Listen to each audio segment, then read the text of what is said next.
Madam President, I care about the future of this institution, but right now I care more about the future of our democracy. Our country has been the bedrock for democracies around the world. It has been the gold standard by which other countries wishing to achieve transparency and validation of their governments have asked us to come and witness their elections. Let's not forget what is great about a democracy. The power rests with the people. And when you have an election, it's the people who have spoken. So whether it was FDR in the New Deal or Ronald Reagan declaring mourning in America, the people had spoken and the country went about the change that was implemented because of free and fair elections. Trust me, there are countries who are jealous of this. They obviously run their countries by other means. They are less stable and they are less egalitarian. And yet, if we think of the many great advantages of a democracy, nothing says it better than the people have spoken. Yet now, we have a former president of the United States, Donald Trump, who has dared to say and continues to say, the people haven't spoken. Donald Trump is not just like the guy at a football game who doesn't like the referee's calls. Donald Trump has taken it to a whole new level of basically, without evidence, saying his team didn't lose the game. Can you imagine NFL or college football structure where the coach says, I don't like the ref's call, my team didn't lose the game, and I'm going to spend the rest of my time marching around to every football game and every community saying, my team didn't lose the game.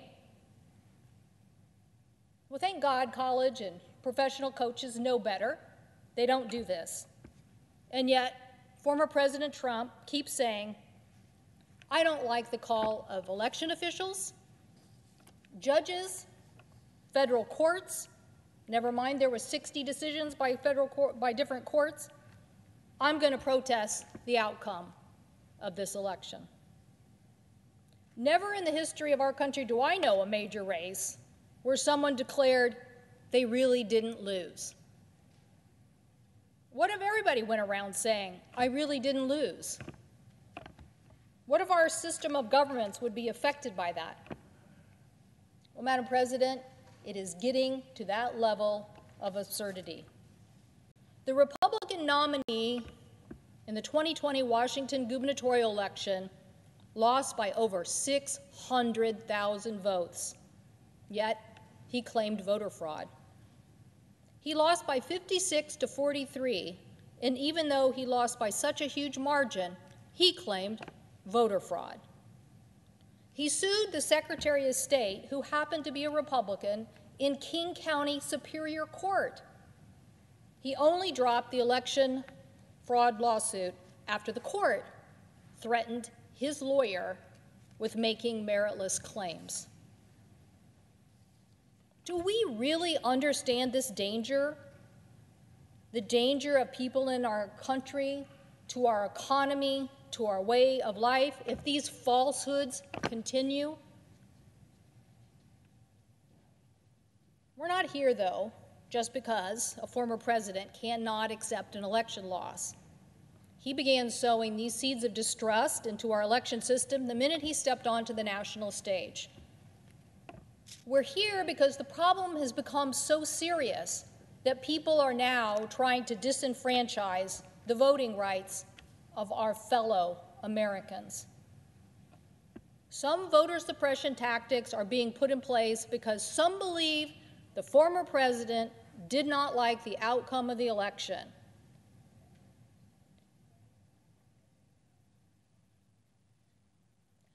I want to be clear, there are people on both sides of the aisle that do believe in free and fair elections. There are Republicans in key election positions who stood up to the illegal tactics of the president when he tried to change the outcome of the last election.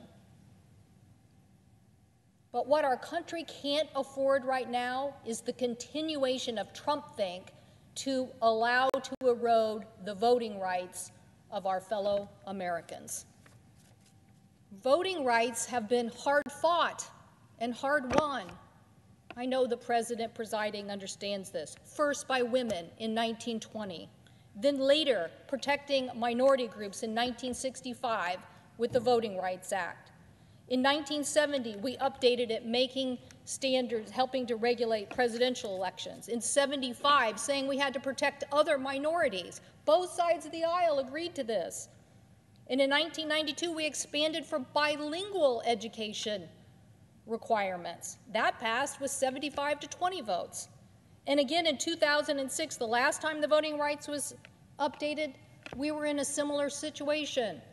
The Supreme Court had had 2 cases and struck down part of the act, and we all came together to renew and reaffirm the constitutional protections for people in the United States of America. It passed 98-0. There is nothing wrong with the John Lewis voting rights law before us. There's nothing wrong with the John Lewis voting rights law before us. It is a bill with bipartisan support that tries to maintain, I think, a federal minimum assurance that states don't suppress the rights of our fellow Americans. When Martin Luther King was fighting this fight, he said, "One man, one vote." He knew that this was about making sure that everybody had a chance to vote.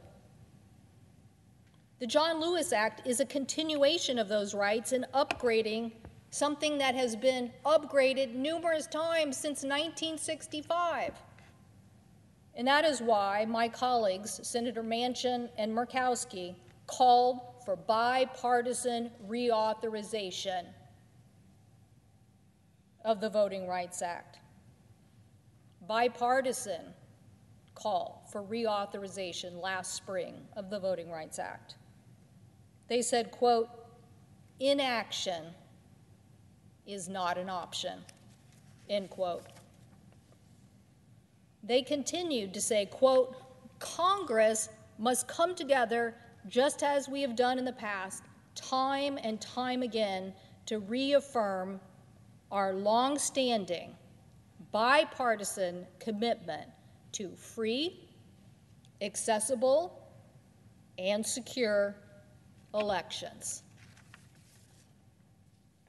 And that is what we must do now. That is why there are 150 businesses who support the John Lewis Act. Companies like Microsoft and Google and Intel and Pepsi and Tesla, Sealaska, Target, PayPal. These are companies who know and understand they want to do business in a democracy. As Tim Cook said, the right to vote is fundamental to our democracy. American history is a story of expanding the right to vote to all citizens, and Black people in particular have had to march, struggle, and even give their lives for more than a century to defend that right. And we support efforts to ensure that our democracy and our future is more hopeful and inclusive than the past. There are others. Best Buy. An election cannot be free or fair if every eligible voter is not given a full chance to vote, or if the law makes it harder to do so. Now, Madam President, I disagree with my colleague who was just on the floor, because there is a lot of demeaning of the system. I'm not going to spend a lot of time on it now because I have another segment here on the floor later. But I come from a vote-by-mail state, and I am proud of what our state has accomplished. So I do not appreciate the disinformation of Newt Gingrich when he says, quote, "The biggest way to expand voter fraud is to expand vote by mail." He's wrong. If I could slash a red line and a red circle through this now, Madam President, I would do so. But I will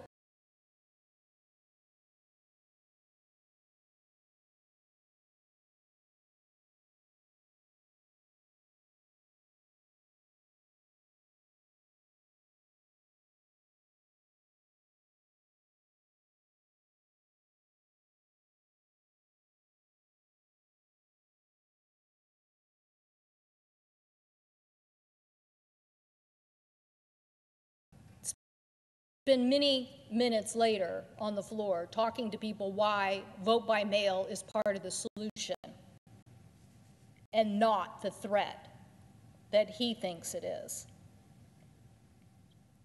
Companies know that when it comes to our economy, we're greatly aided by being in a democracy, and that is why they don't want it eroded. It will cost us if we're a less stable place to do business. So why now do people refuse to engage on the John Lewis Voting Rights Act? You know, I might be one of those people who would say, don't change the filibuster rule, we can wait. Wait? Wait for what? What are we waiting for? Our capital was attacked. We were attacked. People defending us were killed. For what? For what? A big lie. A big lie about our election. I sat outside the Capitol on January 6th and listened to the president telling these lies I knew weren't true. I knew what he said wasn't correct about our voting laws because I know and understand them, and I certainly know vote by mail. But he said many lies that now many court decisions have all said are not true. But the point is that Donald Trump and his followers keep following, and they tell the people the election wasn't fairly decided. And now they're trying to pass state laws eroding our constitutional rights to protect every American's ability to vote. And some here don't want to act. Our democracy is under threat, and people are trying to undermine the credibility of our elections, and you don't want to act. Trump supporters are literally trying to hoist a Jolly Roger flag over our democracy because they lost the election, and some people don't want to act. Some percentage of the Republican Party now believe that the election was wrongly decided, and some people don't want to act. Madam President, we have to have faith in close elections, and the best way to do that is not to suppress the vote, but encourage and empower more people to vote in a safe and secure manner. We need to believe in our voting system, not believe that we can undermine it. Democracies don't grow on trees. They need to be protected. They need to be defended. They need to be fought for. And with all the challenges we're facing, COVID, a changing economy in an information age, global migration, climate change, I'm getting too many questions from my constituents about whether we're becoming a fascist nation. Why am I answering those questions? Because Trump told a big lie and he got people to attack our Capitol, and now he's ramping up fear and anxiety to the point where locals are changing their election laws and eroding our democracy? No, I can't stand by. I will vote to proceed and change. I will not stand by because my parents taught me better. My father fought in World War II and reminded me constantly when I was growing up that if someone's rights were eroded, you better stand up, because if you don't, they're coming after your rights next. And a threat to one was a threat to all. My mom worked at the polls on Election Day. When she was a child, she played in her backyard and met an African-American woman who became her friend. When Election Day rolled around, my mom noticed that her friend had to wait outside in the cold to vote, where the white voters got to go inside and wait.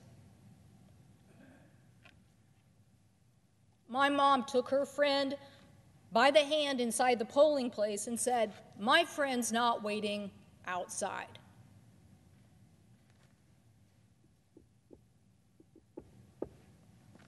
It earned my mom the nickname Little Eleanor, after the First Lady of the period.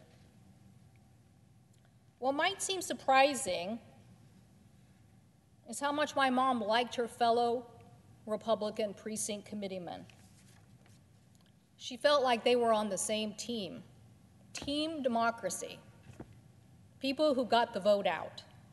They may not agree on who they were voting for, but they agreed people should vote, and they were willing to live with the consequences. And believe me, my parents had a lot of things that they had to keep fighting for, but they believed in democracy. I remember my mom saying how uneasy she felt when she realized her friends and neighbors, seeing the results of her precinct, didn't support John Kennedy for President of the United States.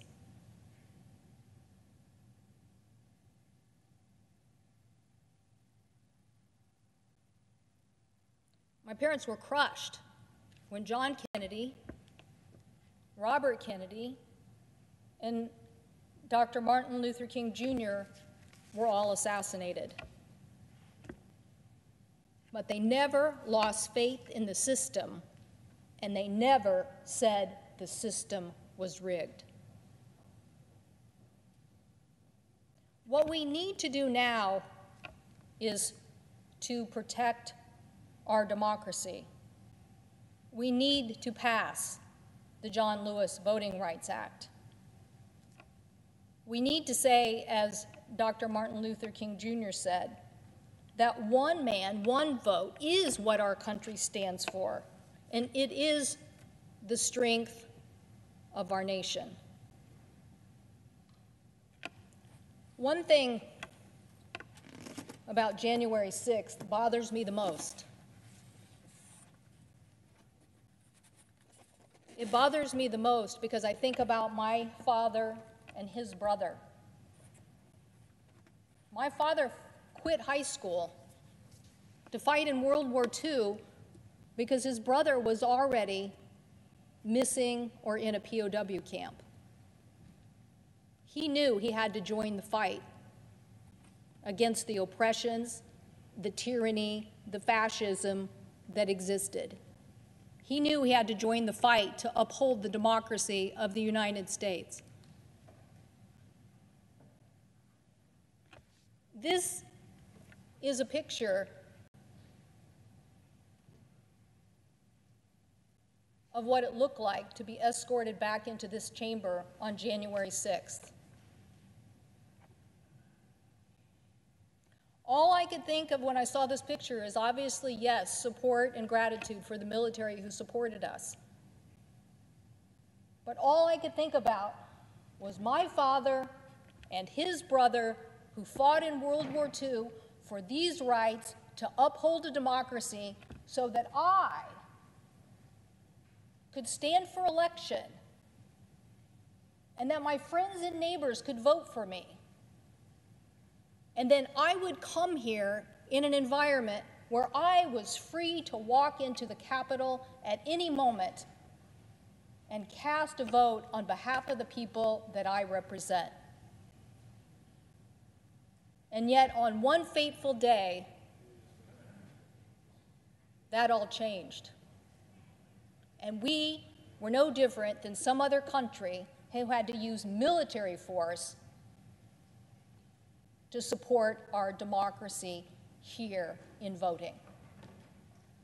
Madam President, that's not the way it's supposed to be. That's not what we're fighting for. Many Americans have fought to uphold the democracies of our nation.